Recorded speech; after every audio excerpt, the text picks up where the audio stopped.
आज हम लेकर आए हैं क्लास 10th का विषय हिंदी, जिसमें गोदली भाग 2 के काव्य खंड के पाठ 3 के बारे में चर्चा की जाएगी।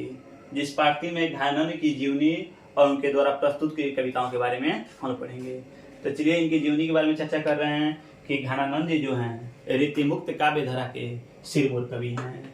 घानानंद जी का जन्म 1689 ईस्वी के आसपास में हुआ था और उनका मृत्यु 1739 में नादिशा के सैनिकों द्वारा हुआ था।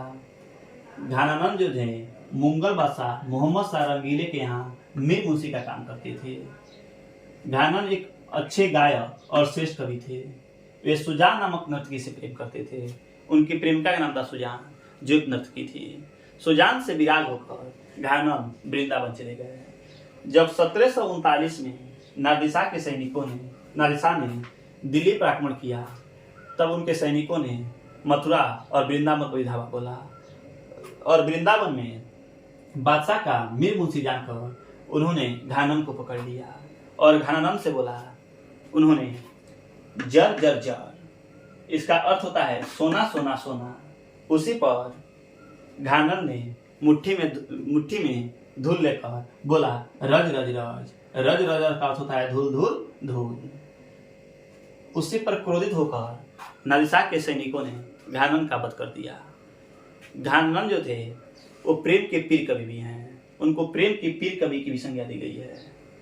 उनके कविताओं में जो यहाँ पे चर्चा किया गया है, उनकी कविताओं में प्रेम की पीड़ा, मस्ती और वियोग सब कुछ है। घानानंद की भाषा परिष्कृत शुद्ध ब्रज भाषा है। उनकी सोया घनाक्षरी अत्यंत प्रसिद्ध है। उनके प्रमुख ग्रंथ हैं सुजान सागर, बृहदीला, रसखेली वल्ली आदि उनके प्रमुख ग्रंथ हैं। अब यहाँ पे चर्चा की गई घानानंद की 2 सवैये प्रस्तुत हैं। घानानंद जी के 2 सवैये प्रस्तुत हैं। एक छंद उनकी रचनावली घन आनंद से लिया गया है।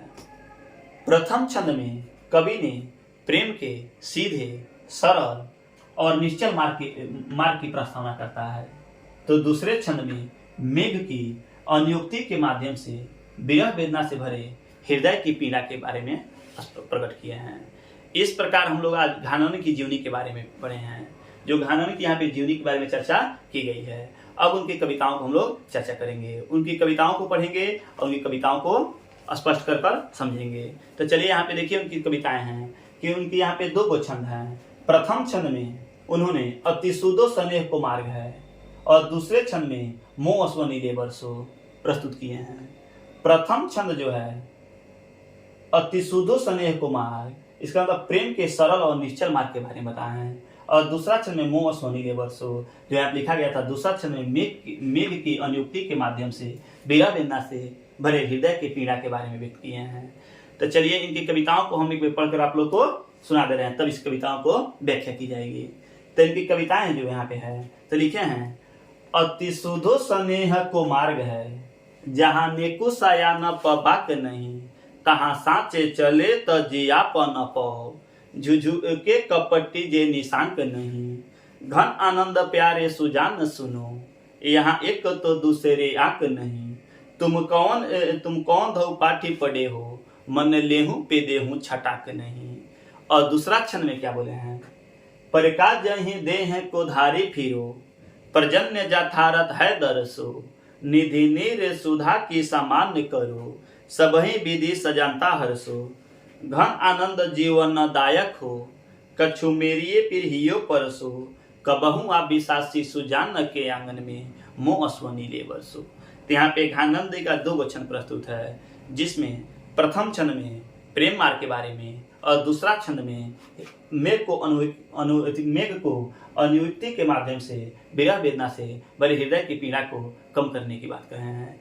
तो चलिए अब इनकी कविताओं को हम लोग व्याख्या करेंगे।